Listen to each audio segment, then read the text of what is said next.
¿Cuántas promesas te han hecho que no se han cumplido?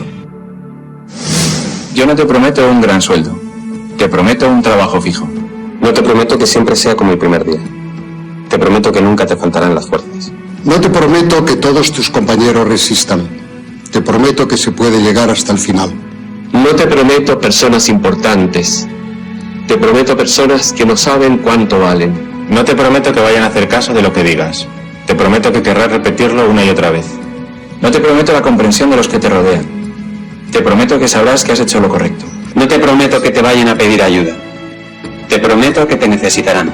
No te prometo una decisión fácil. Te prometo que nunca te arrepentirás.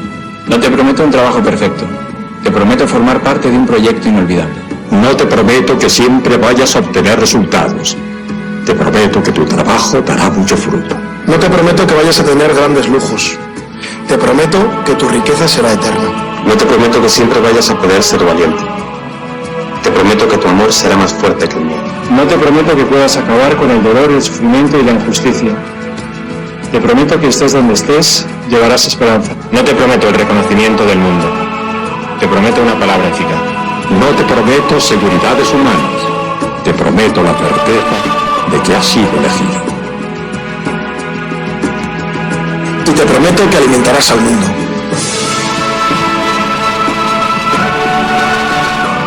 Unirás corazones. Acompañarás a los que sufren. Confirmarás a los que quieren ser fuertes. Experimentarás con ellos la verdadera alegría. Sumergirás a los hombres en la verdad. Y serás sacerdote, testigo de Jesucristo.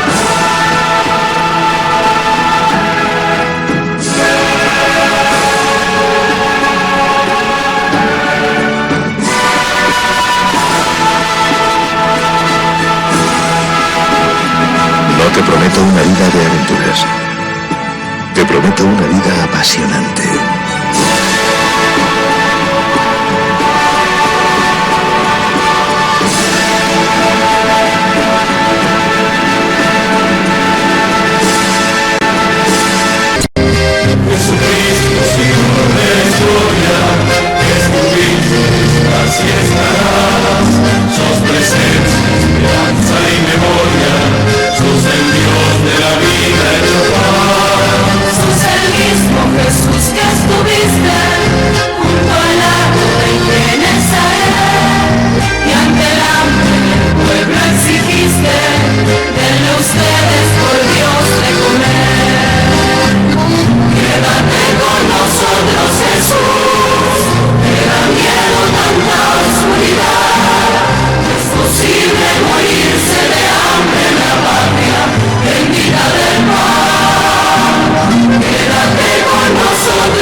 Invitamos a todos los que están en sus casas, a los que están en los hospitales, a los que están en distintos lugares de internación, que no pueden salir por enfermedad, por debilidad, a los que los cuidan, a los presos, a los monjes y a las monjas de clausura, a que espiritualmente peregrinemos para alcanzar el don de esta indulgencia del año santo 2025.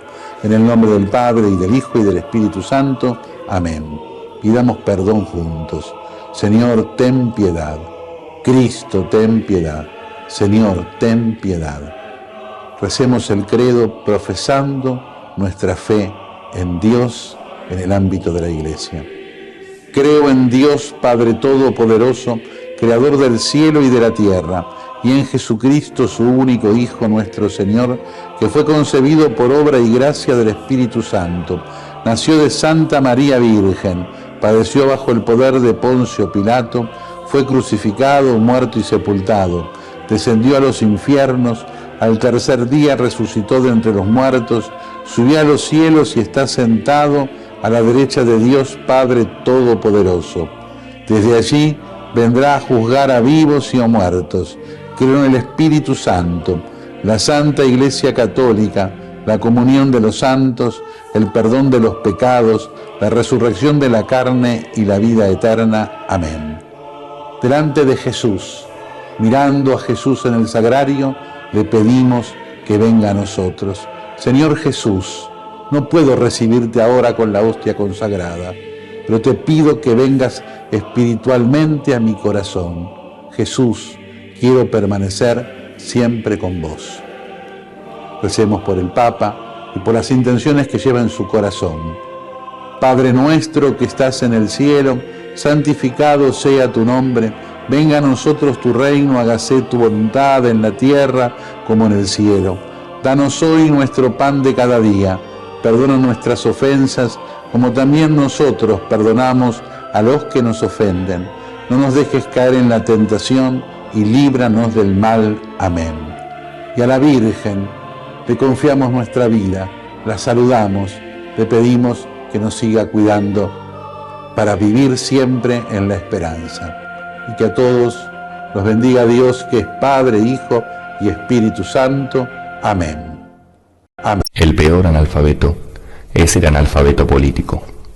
No oye, no habla, no participa de los acontecimientos políticos.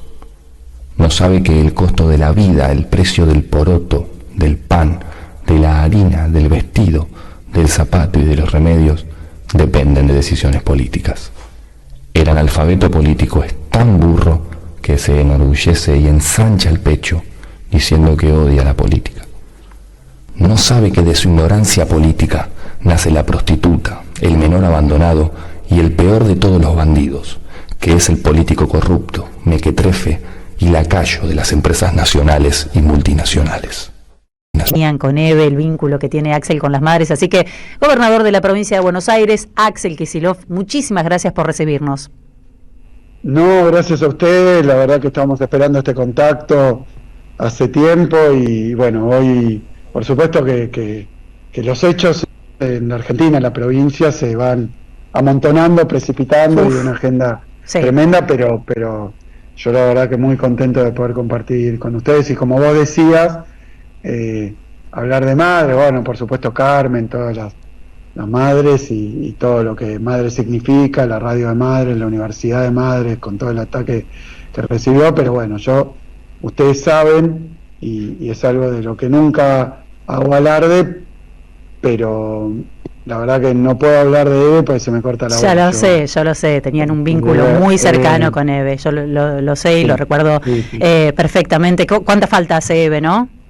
No, tremendo. A veces a mí me viene a la cabeza su ausencia, ¿no? Lo que diría Eve ante tal situación o tal otra, lo que digamos, y lo que nos exigiría a todos, porque Eve era eso, era lo que hacía ella. Ordenaría enseguida, te digo, funcionaba como una especie de referencia y de contralor, ¿no? En términos de posicionamiento,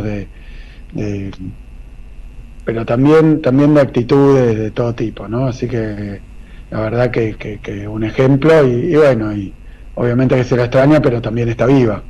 Por supuesto. Como te muestro, está viva, está presente. Y marcó bastante bien el camino, así que en todo caso será cuestión de no hacerse los distraídos, ¿no? Y saber por dónde va la cosa. Axel, bueno, voy a empezar a preguntarte, ¿qué está pasando con YPF? Lo vimos con un mameluco de YPF el domingo al presidente. Yo quiero citar esto: el procurador del Tesoro de la Nación es un hombre que asumió en enero de 2025 y que provenía, ya en ese momento se lo señaló, obviamente no los grandes medios, pero se señaló que provenía de un estudio de abogados que podía tener algún conflicto de interés porque había representado a Burford, tenía vínculos con Burford y aún así asumió como procurador. Ahora dice que se excusa, la verdad que nos genera cierto ruido porque el subprocurador está en la línea de jerarquía más abajo, ¿no? O sea, obviamente hay un vínculo ahí, no somos tontos. Es el jefe, digamos. Claro. Es el jefe, que no hablan, no se encuentran. ¿Qué está pasando ahí? No me hables más de este tema, manejalo solo. No me imagino. No, bueno, son una serie de factores muy preocupantes, muy graves, que tienen que ver con que hoy algo tan sensible, tan esencial, tan estratégico como YPF está bajo ataque de fondos buitres, de juzgados extranjeros. Y quien tiene que defender a YPF, el patrimonio nacional, nuestra soberanía, quien tiene que defender, bueno, un activo estratégico de la Argentina, Vaca Muerta, porque YPF es el mayoritario en propiedad del terreno de Vaca Muerta, el acraje de los acres de Vaca Muerta, como se dice en la jerga petrolera. YPF es el principal actor de Vaca Muerta, y quien tiene que defendernos es una persona que piensa, opina, siente, trabaja para que YPF se privatice, para que el Estado se destruya. YPF es el Estado, entonces el topo que quiere destruir el Estado, entre sus objetivos tiene YPF. Quiere privatizarlo todo, entre sus objetivos tiene YPF, y ahora es como que se le presenta una oportunidad con este juicio. Estamos como... Sí. El otro día veía algo, el Chapulín Colorado, ahora ¿quién podrá defendernos? La verdad que sí. La verdad que sí, porque aparte el presidente... Este procurador, presidente, sus vínculos, sus relaciones, los intereses, su ideología, ellos van a cuidar YPF. Por eso yo responsabilicé inmediatamente a Milei, que bueno, que además lo trató de usar, como fue lo del GNL en Bahía Blanca, como fue después lo de la intervención de la provincia, lo trata de usar para confrontar con mi persona, insultarme, qué sé yo qué cosas. Pero yo quiero separar la paja del trigo, ¿no? Porque la verdad es que el problema acá es mucho más grave. Es un problema de soberanía, es un problema de estrategia de inserción de Argentina en el mundo, es un problema de defensa de nuestros recursos naturales, es un problema de discusión acerca de la matriz productiva de la Argentina y su inserción en el mercado mundial. Es tan grave que sea Milei un confeso antagonista y opositor de las empresas públicas, del Estado presente, de la planificación, del papel de la sociedad en su conjunto a través del Estado en materia de discusión en todos los planos. Bueno, que esté él ahora, y la verdad que es grave. Sí. Y de todas maneras, me parece que lo más grave es que sabíamos que esto iba a pasar, ¿no? Digo, me parece en campaña sabíamos qué podía suceder si votábamos a alguien que venía con una motosierra, con un discurso absolutamente antiestado, y ahí tenemos un aprendizaje, sin dudas. Con su discurso, además, él cuando señala cómo se llevó adelante la estatización de YPF, lo que hace es fortalecer la defensa de los buitres que están llevando a cabo la demanda contra Argentina. Antes, yo recuerdo, había muchos que estaban prestos a denunciar por traición a la patria, por cualquier cosa, a quienes gobernaban. Ahora veo que hay mucho silencio al respecto. Sí, también tiene la particularidad YPF que ahí por el año 2012, cuando en el gobierno de Cristina yo era viceministro de Economía, pero un poco con responsabilidades en el área energética, y terminé teniendo un papel y luego ministro, con ya YPF recuperada. La particularidad es que la recuperación de YPF una causa nacional. Sí. Casi transversal a buena parte de espacios políticos que habían sido muy críticos. ¿Qué puedo decir? De la 125, que se habían opuesto a tal cosa, a tal otra, de manera rabiosa, acá no pudieron ni objetar el propósito de recuperar YPF, el control de YPF, ni siquiera oponerse a lo que ahora dicen fue un error, se hizo mal. Bueno, todos esos en aquel momento defendieron, votaron, acompañaron, y luego también, le agrego, incluso en el gobierno de Macri, algunos ministros de Macri habían sido diputados o senadores que votaron a favor de la recuperación de YPF, el 51% con este método, o sea que ahora sería raro. Sí. Uno de ellos, que no fue eso, pero Milman, por ejemplo, votó a favor y ahora dice, se hizo mal. Bueno, flaco. qué memoria frágil, qué memoria frágil. Impresionante. No, pero porque además es un procedimiento que tiene la derecha argentina, que es siempre que pasan cosas como esta, pasó con los fondos buitres y el juez Griesa, siempre defienden lo extranjero sobre lo nacional. Se hizo mal la reestructuración de deuda de Néstor Kirchner y después de Cristina, el segundo tramo, entonces ahora aparecen los fondos buitres. En lugar de decir, che, ¿qué hacen estos tipos invadiendo la soberanía nacional? Se ponen del lado de los buitres y de una cosa de Nueva York. No tienen una sola crítica. Sí. Tal vez para pegarnos a nosotros, para sacar un rédito político y tal vez pensando que la sociedad perdió la memoria. Bueno, Milman salió a apoyar a los buitres cuando votó a favor de la recuperación de YPF, que implicaba esta forma de recuperación de YPF, que además digo, no es un tema de un error técnico, no hay un error técnico. Acá el error que está pasando es que se le dé la razón a una jueza norteamericana que dice que está el estatuto de YPF encima de la Constitución Nacional. Claro. Ese es el error es de ellos. Porque este fallo es absurdo, es insólito y es violatorio de varias cosas a la vez, ¿no? De nuestra soberanía. Cuando digo nuestra soberanía concretamente, es como que hay una estatización en Estados Unidos que las hubo, por ejemplo, en pandemia, o en Inglaterra. Sí. En Estados Unidos en la crisis de 2008, en pandemia en Inglaterra hubo un montón de estatizaciones, que algún juez argentino o ruso o chino diga, loco, no, claro, no tienen derecho a hacer algo que es un derecho soberano de cualquier país. Ese es el primer problema, que estén defendiendo a los buitres y una jueza norteamericana dándole órdenes al Estado argentino, una jueza municipal de un distrito de Nueva York.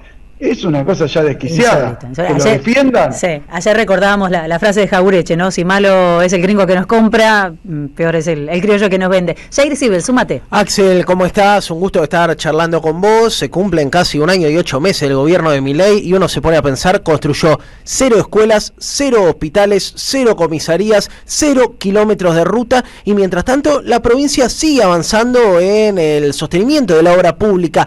¿Qué está pasando con el tema de la obra pública y cómo hace la provincia de Buenos Aires para seguir construyendo obras para sus ciudadanos? Como hace con muchísimo, pero muchísimo esfuerzo. No del gobernador, de sus ministros, que obviamente hacen un laburo descomunal, sino del pueblo de la provincia de Buenos Aires, que con su propio recurso, sabiendo que el gobierno nacional está cortando los recursos de todas las provincias y también de la nuestra, los emplea en las cosas en las cuestiones que son prioritarias. Entonces nosotros acá, yo me acuerdo que en la campaña pasada para la reelección estábamos llegando a inaugurar 200 escuelas. Ahora vamos 261, aún con Milei haciendo lo que hace, pero al mismo tiempo hay 80 escuelas que eran con recursos nacionales, que estaban en construcción cuando llegó Milei, dentro de las 1000 obras que paró, 80 escuelas. O sea que hay un contraste muy claro. Nosotros seguimos avanzando con la obra pública, me la paso si ustedes me siguen en redes, porque no lo van a ver en los medios porteños, de las corporaciones y de la derecha. Leemos otras cosas sobre Axel Kicillof en todo caso en los medios porteños, ¿no? Sí, todos los días, pero bueno, yo estuve anteayer en el interior, pero ayer también inaugurando desde centros de salud a comisarías que hacemos con recursos propios, a continuar o terminar obras de infraestructura escolar. Bueno, seguimos trabajando intensamente con todo eso, seguimos trabajando en las rutas y caminos provinciales. Nosotros no paramos la obra. Y Milei paró la obra, lo cual no es simplemente estar en cero, es retroceder. Porque hay, por ejemplo, 16.000 viviendas que tenían construcción el gobierno nacional cuando asume Milei, con financiamiento nacional, en provincia de Buenos Aires. Todas paradas, a algunas al 80%, 70%, 60%, 90% de avance, lo cual significa después que pueden ser vandalizadas, intrusadas, eso en el extremo quiere decir que alguien, porque son obras que quedan ahí abandonadas, que alguien se apropie de ese lugar, porque además no es que solo interrumpe la obra, sino que tampoco la transfiere para que eventualmente la podamos continuar nosotros. Es, digamos, con alevosía. Entonces nosotros continuamos con la obra en salud el otro día entregamos, también avanzamos con el plan nuestro de Centro de Atención Primaria de la Salud. Entregamos el otro día una ambulancia de alta complejidad, pero es la número 350 y pico, que salen 160 millones de pesos. Sí, y que quizás en las grandes ciudades uno no entiende la importancia que tiene para una localidad, para una ciudad pequeña, para una localidad pequeña, contar con este tipo de ambulancia. Digo, quienes vivimos en pueblos pequeños y que quizás en algún momento o no tenían médico o no tenían ambulancia, entendemos la importancia de este tipo, que quizás para algunos que están acostumbrados a vivir en la ciudad, donde, bueno, por ahí los servicios están se reflejan de otra manera, no lo termina de comprender, ¿no? En la localidad del interior, en los pueblos de las pequeñas ciudades del interior, es la diferencia entre la vida y la muerte. Totalmente, así es simple. La diferencia entre la vida y la muerte. Contar con una ambulancia en condiciones de alta complejidad. Yo siempre lo cuento también para discutir con el modelo conceptual absolutamente anacrónico, pero además mentiroso de Milei, que todo hay que resolverlo por privado. Sí. Que para qué vamos a tener salud pública, educación pública, para qué va a haber seguridad pública, obra pública, todo lo público, universidad pública, todo lo público afuera, ¿no? Ahora, uno recorre la provincia de Buenos Aires tiene 17 millones de habitantes, eso es bastante conocido. Después, la provincia con más superficie continental, porque Tierra del Fuego también es Antártida, isla del Atlántico Sur, o sea, la superficie total, pero continental, la provincia más grande. 307.000 kilómetros cuadrados. Y en su estructura política, 135 distritos, municipios, de los cuales en el conurbano, digamos, en el Gran Buenos Aires, para decirlo así mal y pronto, porque hay varias definiciones, más o menos 35 y 100 en el interior. Sí. Más o menos 100 en el interior. De esos 100, más de 80, la salud cuenta con un solo prestador, que es el Estado, el hospital provincial o municipal y los centros de atención primaria de la salud. Pero a veces hay un hospital municipal que tiene determinado nivel de complejidad. Para cuestiones de mayor complejidad hay un hospital provincial, regional. Claro. Interzonal lo llamamos. ¿No? Entonces, si te pasa algo en un pueblito del interior, tenés que ir o al hospital de la cabecera del distrito, a veces tenés centro de salud, pero tenés que ir, y si es de más complejidad, tenés que trasladarte o a La Plata, o a Bahía, o a Mar del Plata, o a diferentes localidades que tienen hospitales provinciales, de más complejidad. Entonces, sin ambulancia, y digo, ¿qué hizo Milei por esto? Nada. Entonces es como que gobernara sin territorio, bueno, sin población. Es una entelequia el gobierno nacional. Muy, no se muy ocupan difícil. de nada. Creo que en algún momento tiene que haber una reflexión. Ahora, para cerrarte, te lo voy a preguntar por la cuestión política, Axel. Voy a volver sobre cómo se sale de acá, que me parece que es la pregunta. Pero pensaba hoy, estamos pasando una ola de frío polar. La provincia de Buenos Aires es una de las más afectadas por la baja en la presión del gas. Y la Secretaría de Energía sale a decir que el motivo es que no se hicieron inversiones en los últimos 20 años. Pero están gobernando hace 2 y lo que hicieron fue retirarse de las inversiones, ¿no? Claro, si había un problema de falta de inversión... Lo agravamos absolutamente. Claro, pero es muy de la derecha, esa falacia. Te dice, bueno, la educación pública no tiene tecnología. ¿Qué hacemos? Cerramos la educación pública. No, le ponemos la inversión para que tenga tecnología. Entonces, es la paradoja. Mira, pasó con el Conectar Igualdad, con Macri. Sí. Durante el gobierno de Cristina se habían distribuido 5 millones de computadoras a los pibes de los secundarios. ¿Qué dice Macri? Hay escuelas que no tienen internet. No vale la pena darle la computadora. Interrumpe el Conectar Igualdad.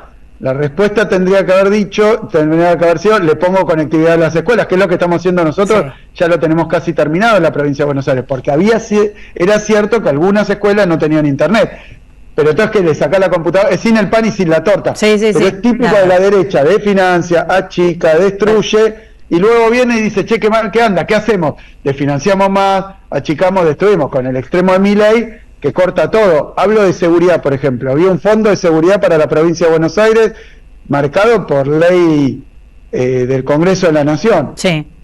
Nos lo cortó Milei, 750.000 millones de pesos.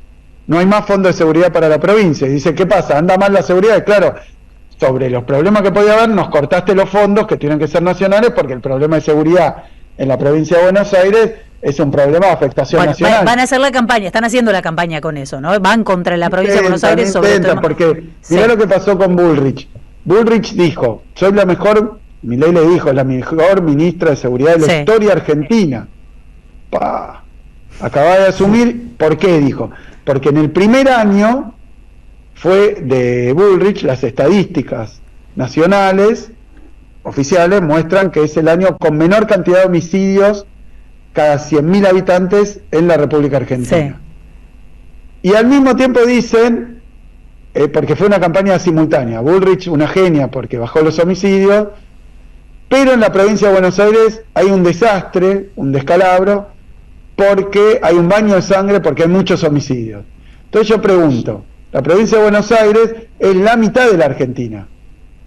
Es lógica, matemática, mente imposible que si en la provincia de Buenos Aires hay un baño de sangre, a nivel nacional, en la estadística conjunta, tengas el mejor número. Pero bueno, la conclusión evidente es que si es cierto, que el número fue muy bueno en 2024, de homicidios cada 100.000 habitantes, que es la estadística más, si eso es cierto, quiere decir que en la provincia de Buenos Aires tenemos, como es lógico, las menores estadísticas de homicidios de la historia de los últimos 25 años. El segundo mejor número, los dos durante nuestra gestión. Por eso a Bullrich le dan bien las estadísticas. Lo que no pueden hacer es las dos cosas a la vez. Claro. O bien hay un baño de sangre en la provincia, que es 40% de la Argentina, o bien Bullrich es la mejor ministra porque bajó los homicidios. Tiene los mejores indicadores. Bueno, pero viste que se pierden un poco con el análisis de datos, hacen proyecciones raras. Bullrich tiene gente que lleva talco, cree que es merca. A mí me dijo, los últimos días que yo era un zar de Buenos Aires y estalinista. Bueno, o bien sos estalinista o bien sos zarista, ¿no? Es difícil. Le estamos pidiendo... Así sucesivamente. Pero bueno, porque yo creo que hay que empezar a llamar la atención con cosas más concretas y reales. ¿Cómo le va a la gente desde que está Milei? ¿Cómo le va? Y bueno, la guita no alcanza para llegar a fin de mes, no se llega a fin de mes. ¿Están todos endeudados? Está todo parado, empieza a haber incumplimientos de los créditos y la gente cada vez más endeudada, bueno, y así sucesivamente. Me parece que esto es así. ¿A qué sector le va bien en la Argentina? ¿A qué sector le va bien? En la provincia de Buenos Aires somos una provincia industrial, somos una provincia agropecuaria, pero tenemos también minería para la construcción, tenemos también turismo anda mal, comercio anda mal porque el consumo está a niveles históricamente bajos, las carnicerías están mal, usan cuenta DNI, pero no alcanza porque obviamente la caída del consumo es el resultado de que la guita no alcanza. Récord de turismo en Brasil, no en Argentina. En los destinos de la provincia de Buenos Aires, el último fin de semana largo, 20% menos que comparativo al año anterior, que fue menor que lo que había pasado antes. Entonces, ¿a quién le va bien? A la pyme le va mal, a la industria le va mal, al pequeño productor agropecuario también este dólar no le sirve y le va mal, y así estamos. No miré a cuánto está el dólar hoy. El gobernador se llevó el mate, pero no lo dejamos tomar un solo mate. Igual ya vamos a ir cerrando. No, sí, algunas tomé. Igual vamos a ir cerrando. La próxima, Axel, tenés que venir al estudio porque te estás perdiendo unos mates también que corren acá en el estudio. Así que ya, bien. Te dejamos la invitación hecha, cuando vos quieras. Bueno, gracias. Jair Ciber. Axel, quiero llevarte un tema que me parece que es fundamental, que tiene que ver con, algunos lo llaman la insatisfacción democrática, una especie de apatía. Uno miraba los números de participación en una ciudad muy importante de nuestro país como la de Rosario, y no pasan el 50%. Si bien el peronismo tuvo una excelente performance, parece una continuidad en todo el país, salvo honrosas excepciones, quizá la provincia de Formosa, que la gente no está yendo a participar. Hay cierta apatía, hay cierto descrédito. ¿Cómo lees esto y cómo se puede transformar? ¿Cómo se puede generar que la gente vaya a definir sobre el futuro colectivo? Yo no arriesgo una explicación completa de las causas del triunfo de Milei, pero sí digo que veníamos en el país de un gobierno antiperonista, el gobierno de Macri, el gobierno de coalición de todos los sectores. Después hubo un gobierno peronista también de coalición de los sectores, y yo creo que el primero fue un desastre absoluto, el de Macri, y el gobierno de Alberto, bueno, no alcanzó con las expectativas en varios planos, no lo quiero analizar, y bueno, y después viene Milei. Hay un vínculo entre ambas cosas, y yo quiero dejar en claro que me parece que acá en Provincia de Buenos Aires Milei no ganó ni las PASO, ni las generales, ni el balotaje, ¿no? Sí. Ahora vamos a una intermedia, que las intermedias siempre nos han resultado complicadas al peronismo en la Provincia de Buenos Aires, pero a pesar de eso, yo creo que lo que hay que hacer es explicarle muy bien a la sociedad, por lo menos acá en la provincia, cuál es el contenido del voto, para qué se está votando, qué es lo que estamos decidiendo, y me parece que tiene un poco que ver con lo que vos contabas, más allá de las candidaturas, de los cierres, todo, una boleta va a decir Milei, los candidatos de Milei, o sea, menos escuelas, menos trabajo, menos salario, menos derechos. Y la otra va a ser acá en la provincia lo que hacemos todos los días: defender, cuidar, proteger, defender los derechos de los bonaerenses. Pero también hay un plus que tiene que dar una perspectiva de ir armando una posibilidad de ponerle freno a Milei a través de políticas gubernamentales, a través de la resistencia en las calles también, la organización, la militancia, bueno, todo eso, pero también ir construyendo una alternativa a Milei, porque como la condena injusta, bueno, ahora se agrega a Cristina, pero también la persecución, el clima de autoritarismo que hay, ¿a qué nos lleva? Bueno, están deteniendo gente sin que haya un delito, es terrible lo que están haciendo. Hay que discutirlo de muchas maneras, pero una fundamental para la provincia de Buenos Aires, para todo el país, es ir y votar. O sea que nosotros le tenemos que dar un contenido muy claro al voto.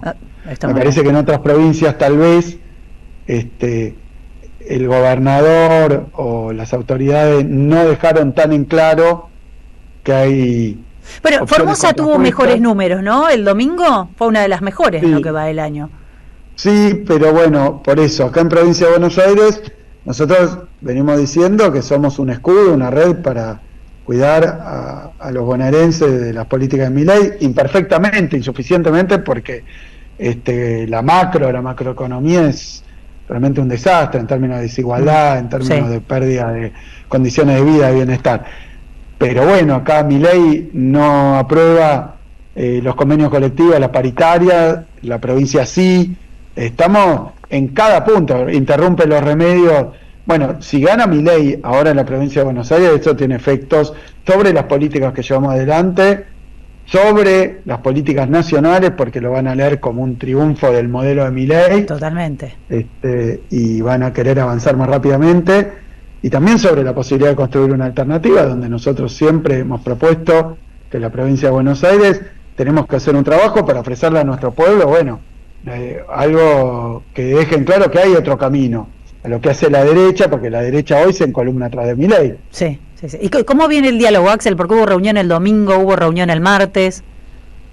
Y venimos trabajando, nosotros venimos trabajando todos los sectores, por supuesto que está la complejidad de buscar una lista conjunta y de cómo se articula todo aquello, también de armar una campaña, de darle un contenido, bueno, de funcionar articuladamente. Todo esto está en discusión. Yo lo dije, tengo el esfuerzo, el compromiso de buscar esa lista conjunta de todas las maneras que posibles. La militancia la está esperando también, ¿no?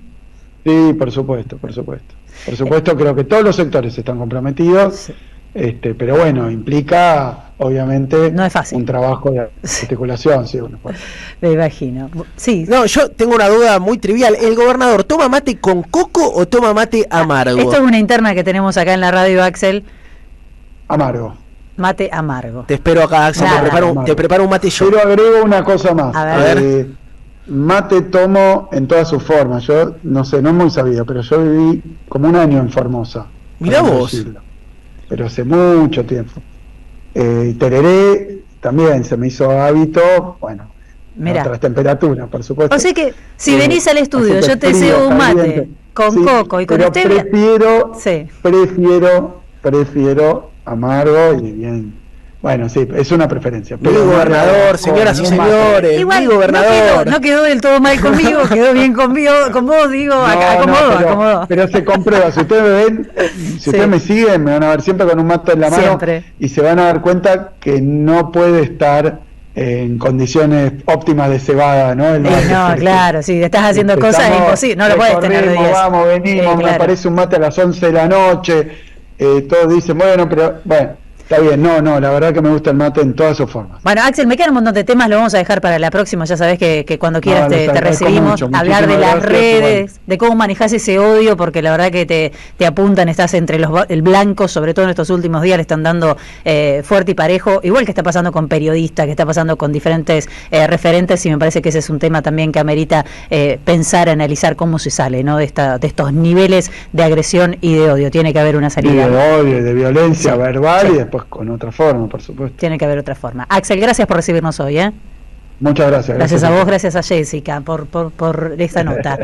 Axel Kicillof, gobernador de la provincia de Buenos Aires, aquí en la 530, en la Radio de las Madres. Bueno, ¿cuántos temas? La verdad que teníamos un montón de temas más, había un montón de temas más, pero vieron cómo se pasó el tiempo, ¿no? Nos quedan unos minutitos de programa, tenemos muchos oyentes enseguida, vamos a hacer rondita de oyentes. ¿Cómo está ese chat? No, está que explota, no llego ni a ver todos los mensajes que llegaron. Mientras charlábamos, salía Lula del departamento de Cristina. Exacto. Y se iba para la embajada de Estados Unidos, así que en un ratito seguramente aquí en la radio, si no es en este programa, será en el de Carlos, tendremos las novedades. Vaya, señor.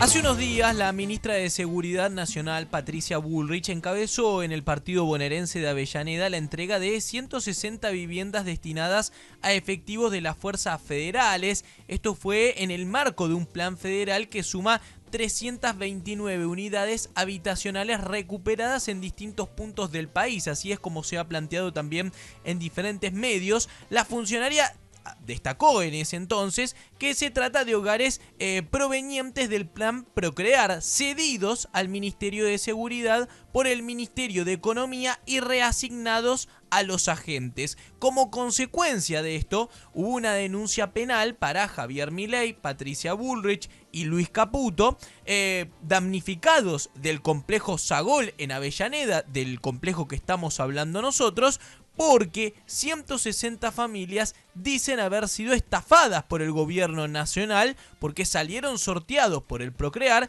pero sus casas terminaron en manos de las fuerzas federales. Esto es parte de lo que vamos a estar charlando con Leonardo Martínez Herrero, abogado de los damnificados del complejo Sagol en Avellaneda. Doctor Martínez, ¿qué tal? Buenos días. Luis Cori y Nicolás Castillo los saludan. ¿Cómo le va?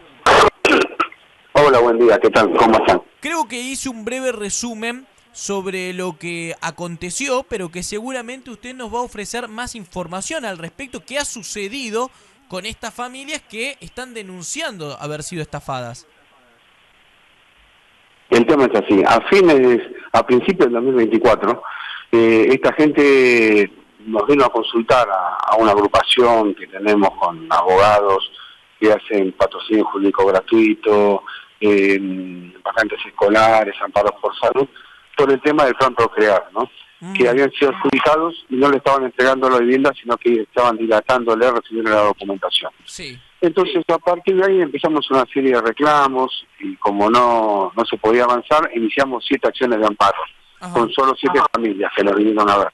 Estos amparos están tramitándose, los jueces son remisos a aceptar estos temas, quieren que lo solucione la política, pero en plena tramitación resuelven sacarle las viviendas a esta gente y entregársela a la fuerza de seguridad. Inclusive hizo un acto la ministra, ¿no?, diciendo que el Ministerio de Economía se las había cedido a través de un convenio.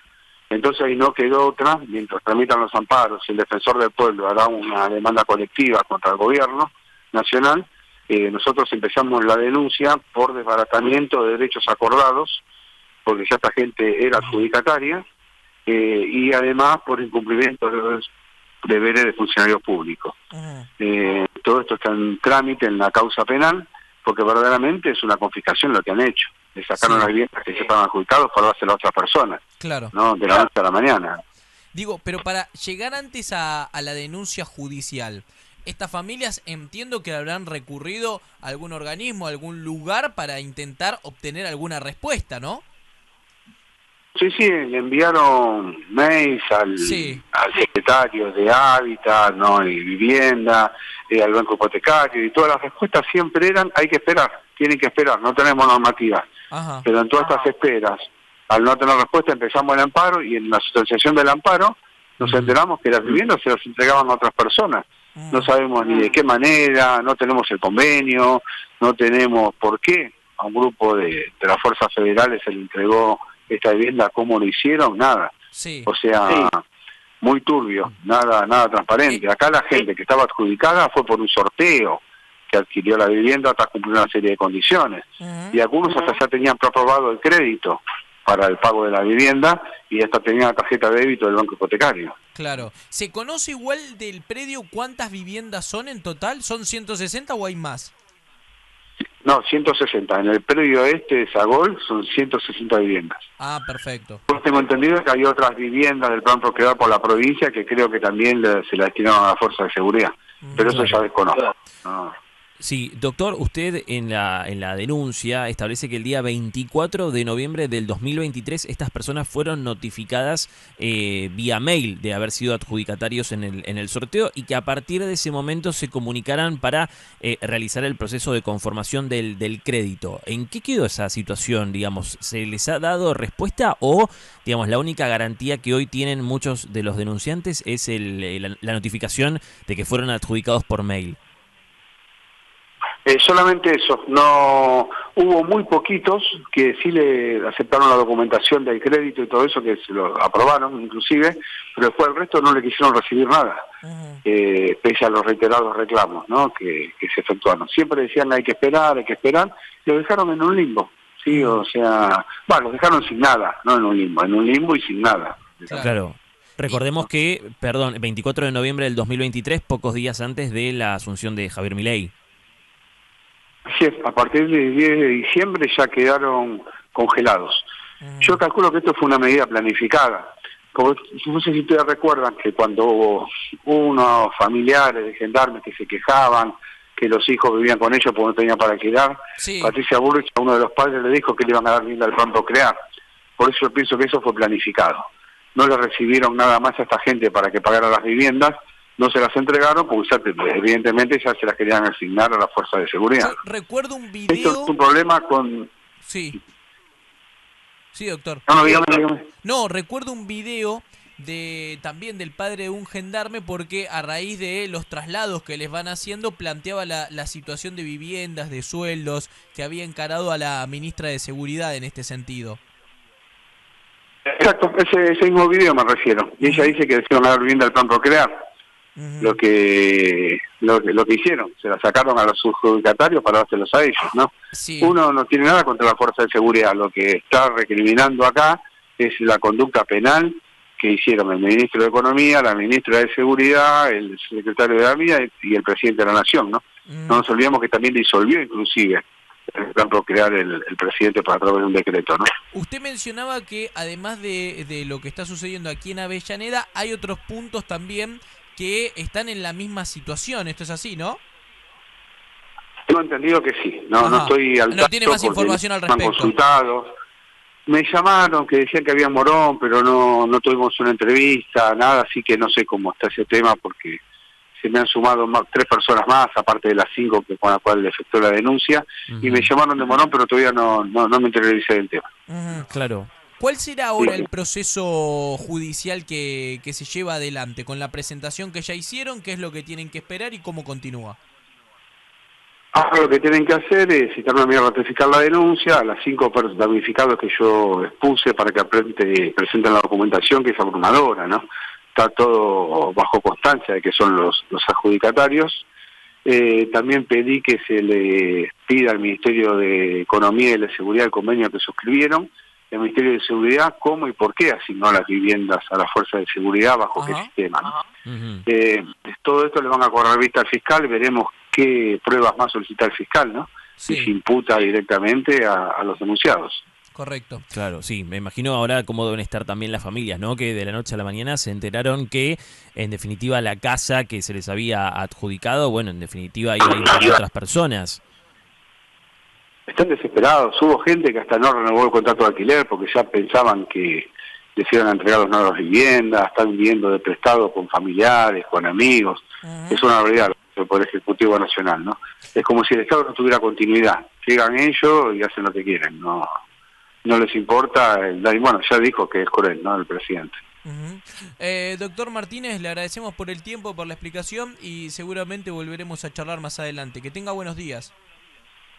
Buenos días, a disposición, gracias a ustedes. Pasó Leonardo Martínez Herrero, abogado de los damnificados del complejo Sagol en Avellaneda. Nosotros decíamos que hace unos días la ministra de Seguridad, Patricia Bullrich, encabezó en el partido bonaerense de Avellaneda la entrega de 160 viviendas destinadas a efectivos de las fuerzas federales en el marco de un plan federal que suma 329 unidades habitacionales. La funcionaria destacó que se trata de hogares provenientes del plan Procrear, cedidos al Ministerio de Seguridad por el Ministerio de Economía y reasignados a los agentes. Como consecuencia de esto, hubo una denuncia de 160 familias que dicen haber sido estafadas por el gobierno nacional, que salieron sorteados por el Procrear, pero sus casas terminaron en manos de las fuerzas federales y son los damnificados de este complejo Sagol en Avellaneda. Por eso la denuncia penal contra el presidente Javier Milei, contra Patricia Bullrich y también contra Luis Caputo. Veremos ahora cómo avanza la presentación de las pruebas, por supuesto, que comentó el doctor que realizaron ante la justicia y por supuesto atentos a lo que vaya ocurriendo. Imagino que ustedes conocerán muy bien el tema, por ejemplo, del Parque Patagonia, ¿sí? Que financió el señor Tompkins, que empezó del lado chileno.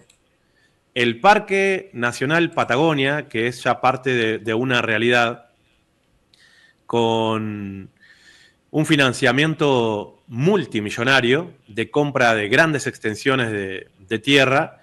Este señor Tompkins, viste cómo juegan ellos, ¿no? Los europeos, a que son filántropos y demás, empezaron comprando de un lado de Chile miles de hectáreas y ya lo están uniendo con una serie de estancias que ellos mismos van comprando del lado argentino y que, bueno, ellos dicen que quieren volver a este territorio a una fase natural. En inglés le dicen rewilding, sería como resalvajizar, no sé, en español no usamos esa palabra. Esto es parte ya de una realidad. ¿Y qué es lo que hacen ellos? Tienen tanto dinero que van comprando todos esos espacios que ellos quieren que vaya prácticamente desde el Pacífico hasta el Atlántico, toda una franja vinculada a la provincia de Santa Cruz. Y entonces ellos lo que hacen es, por ejemplo, compran una estancia muy grande y reintroducen el puma. Reintroducen el puma, el gato, grandote, divino, muy lindo. Pero ¿qué es lo que pasa? En la estancia de al lado, dividida por un alambre de 6 hilos, hay un tipo que tiene vacas o que tiene ovejas. Y lógicamente el puma le va a ir a comer más rápido una vaca, una oveja, que los guanacos que tiene que andar persiguiendo por toda la montaña. Bueno, ellos les generan un asedio tan grande y les generan tantas pérdidas a los ganaderos locales que después los van encerrando y les van haciendo ofertas con muchas presiones políticas para que vendan esa estancia. Hay cada vez más gente que de a poco va cediendo a las presiones por el ahorcamiento económico que les genera esta política de esta pseudofundación que se llama Rewild, la pueden encontrar ahí en internet. Es la antigua Fundación Flora y Fauna Argentina, pero básicamente son los intereses de este británico que es Tompkins. Entonces, ellos, ¿qué es lo que hacen? Incluso cuando compran una estancia, tiran abajo todas las viviendas que hay. Están sacando a los seres humanos, así, están sacando a los seres humanos de las estancias argentinas y están metiendo puma, guanaco, lo que sea, dando a la vez una sensación de direccionalidad ecológica que genera una cierta empatía por muchísima gente. Incluso todo este proyecto empezó por la supuesta reintroducción del macá tobiano. No sé si escucharon esa palabra, pero es una especie de pato o gallareta, algo así, que habita en los espejos de agua que están altos. Entonces básicamente son como los lagos que se forman en los cráteres de los volcanes ya apagados, ¿no? Y entonces, bajo la excusa de reintroducir ese pato, fueron comprando, pero miles y miles de hectáreas.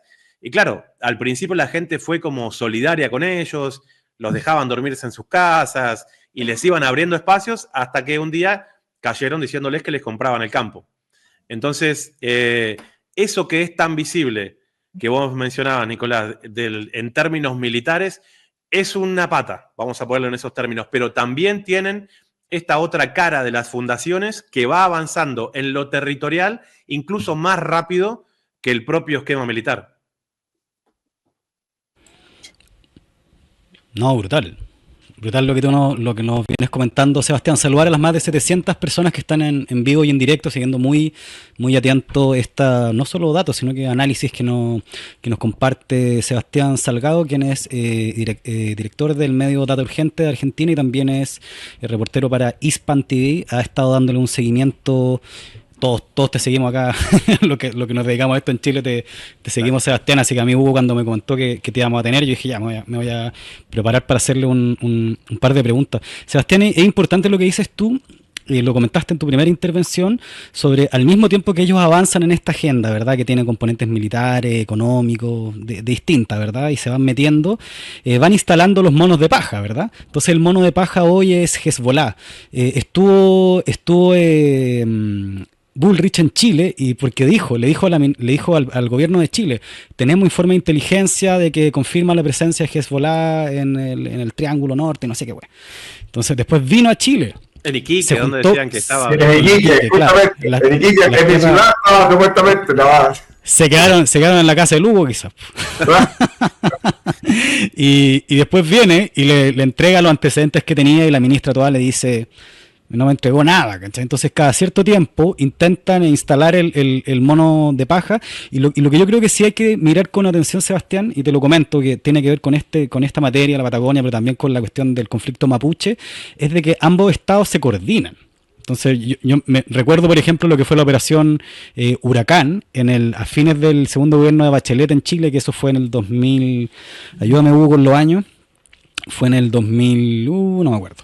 Pero eso fue una acción de inteligencia que partió en Argentina con el PRO, digamos, con Macri, y que después lo instalaron acá. Entonces, yo por eso volver sobre el punto de la necesidad de una geopolítica del cono sur, para entender todos estos movimientos hay que mirarlo del lado chileno, del lado argentino, hay frontera también con otros países, y bueno. Hugo. Sí, solo, decir que en mi casa no alojé a nadie de Hezbollah. lo quiero decir por si acaso a estos sionistas genocidas me mandan un misil. ¿Ah? Oye, no, yo sé que esto puede sonar gracioso, pero de verdad estos sionistas siempre tienen el plan B, C y Z, ¿ah? Y creo que andan buscando, es decir, no es casual lo que están haciendo allá en la Patagonia. Responde sin duda a un plan, y como tienen recursos económicos para llevarlo a la práctica, esto les facilita mucho porque tienen recursos económicos y cuentan con un gran aliado que es Estados Unidos. Y por eso, Sebastián, no sé, preguntarte las relaciones que hay, que se puede triangular algo ahí, Israel, Estados Unidos, Argentina, porque Tonkin era un norteamericano multimillonario que vino a comprar justamente estas tierras, como tú bien señalaste, ¿verdad? Y claro, generó acá una mala impresión en un principio. El Estado chileno se negó a estas compras y puso una serie de problemas, pero claro, esta gente trae consigo muchos recursos económicos. Y eso hace que por supuesto, nuestra gente sencilla en la Patagonia ceda a este poder económico que compra todo, coapta todo. ¿Ah? Sí, incluso... La pregunta es, ¿sabemos qué territorios en Argentina están siendo adquiridos? Y tú, Sebastián, has visto por el lado chileno, es decir, que hay terrenos que se hayan comprado por parte de estos sionistas. Sí, absolutamente. Digamos, el Parque Nacional Patagonia empieza del lado chileno.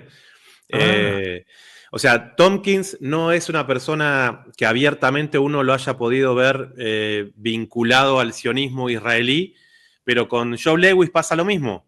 Es un británico que sabemos que tiene vínculos con Israel, pero que al mismo tiempo lo hemos visto de qué manera operó muy fuerte con el gobierno de Macri.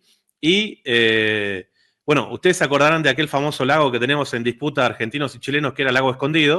Bueno, sí. Finalmente se lo quedó un inglés.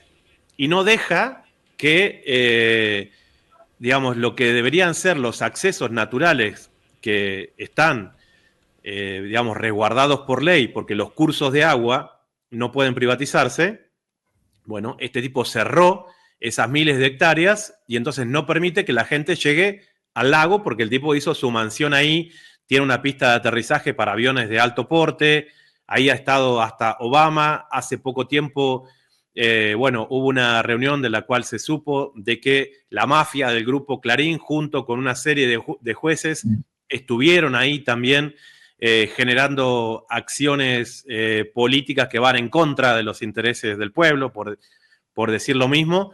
Y entonces ellos operan de esa manera conjunta. O sea, la Declaración Balfour de 1917 es en donde la corona británica le reconoce a Lord Rothschild de que ellos iban a estar trabajando para el proyecto de colonización sionista en Palestina, y eso es de 1917. O sea, faltaban 30 años todavía para la ocupación, y eso ya era parte de ese proyecto. Digo, para aquellas personas que todavía se creen esa historia que le dicen, por lo que Hitler le hizo a los judíos alemanes, ellos tienen que tener un lugar donde nadie les haga nada o algo así, como si hubiera una vinculación en una cosa y otra, y como si los palestinos hubieran tenido algo que ver con ese gran crimen que generó, esa gran matanza que generó Hitler contra judíos, contra gitanos, contra rusos en todo sentido, y sobre todo más rusos que ningún otro.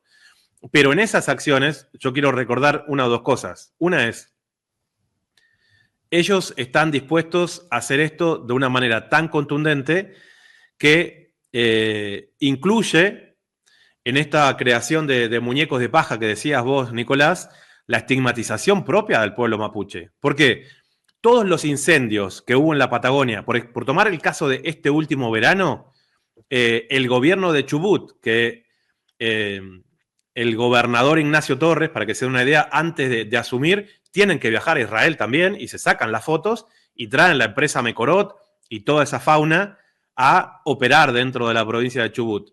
Lo que ellos hicieron fue una serie de ruedas de prensa y allanamientos brutales contra la comunidad mapuche en la provincia de Chubut, acusándolos directamente de ser los instigadores de los incendios en la Patagonia. O sea, nosotros que somos criados acá y conocemos algo de la cosmovisión mapuche, lo último que haría un mapuche sería incendiar el territorio donde vive. Ahora, los soldados israelíes lo ven diferente. Los incendios han sido siempre en lugares cercanos a importantísimos cursos de agua. ¿Sí? ¿Cuál es el único culpable que se ha encontrado en esta continuidad de incendios intencionales en la Patagonia? Bueno, Rottersinger, el Parque Nacional Torres del Paine en Chile, año 2014. Él reconoció que incendió intencionalmente 15.000 hectáreas del Parque Nacional Torres del Paine.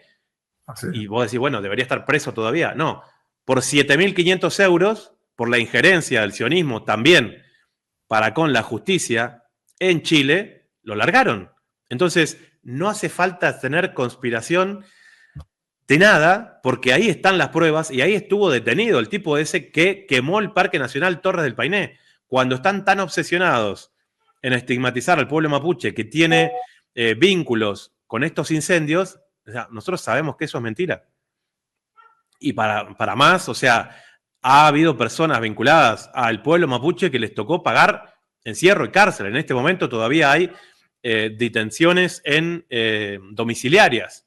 Y hemos visto cómo el poder del gobernador de la provincia de Chubut hacía ruedas conjuntas con fiscales y jueces. Se supone que son poderes separados, pero de manera conjunta, mediáticamente, acusaban al pueblo mapuche de ser quienes generaron los incendios. Entonces, yo creo que están todos los elementos. Solamente una persona cobarde puede no querer reconocer esto que se está viviendo ahora, porque si sos un maestro, te pueden echar de la escuela. Si sos un periodista, no encontrás trabajo en ningún medio corporativo. Y todo esto se multiplica al infinito porque cada persona que asume este tipo de denuncias sabe que las consecuencias pueden ser muy grandes. Y aquí en Argentina, y cierro con esto tiene un marco jurídico que el gobierno peronista de Alberto Fernández, que fue el que trajo a Mecorot, la empresa que mata por deshidratación a los niños palestinos, la que le roba el agua a Palestina, está operando aquí en más de 10 provincias argentinas, y ese convenio lo trajo firmado Alberto Fernández, a través del señor Guado de Pedro, ¿sí? Que fue quien lo trajo firmado desde Tel Aviv. Entonces, es importante dimensionar de qué manera se está operando desde lo político, desde lo militar, desde las corporaciones, utilizando esa impronta ambientalista y a través de la estigmatización de algunos grupos para usarlos como una especie de chivo expiatorio que puede llegar a incluir, incluso en este contexto, atentados de falsa bandera. Saludar. Pueblo que escucha, únete a la lucha. Pueblo que escucha, únete a la lucha. Pueblo que escucha, únete a la lucha. Pueblo que escucha, únete a la lucha. Pueblo que escucha, únete a la lucha. Pueblo que escucha, únete a la lucha. Pueblo que escucha, únete a la lucha. Pueblo unido, nunca vencido. Pueblo unido, nunca vencido. Y luche, luche, luche, no deje de luchar. Y luche, luche, luche, no deje de luchar. Por un canto de obrero, obrero y popular. Y luche, luche, luche, no deje de luchar. Pobre el pobre que no luche, siempre callado nomás. Le han de robar su guitarra, nunca más ha de cantar. Y luche, luche, luche, no deje de luchar. Y luche, luche, luche, no deje de luchar. Por un canto de obrero, obrero y popular. Y luche, luche, luche, no deje de luchar. Pueblo que escucha, una cosa tiene mi pueblo, que no las puedo callar. dedito nomás. Pero guarda al que trampea, pero guarda al que le miente, porque mi pueblo no es tonto, porque mi pueblo es valiente, porque mi pueblo algún día cuando la sangre reviente habrá de salir cantando con un fusil en la frente. Y entonces no habrá más niños durmiendo bajo los puentes, ni obreros, ni campesinos, siempre apretando los dientes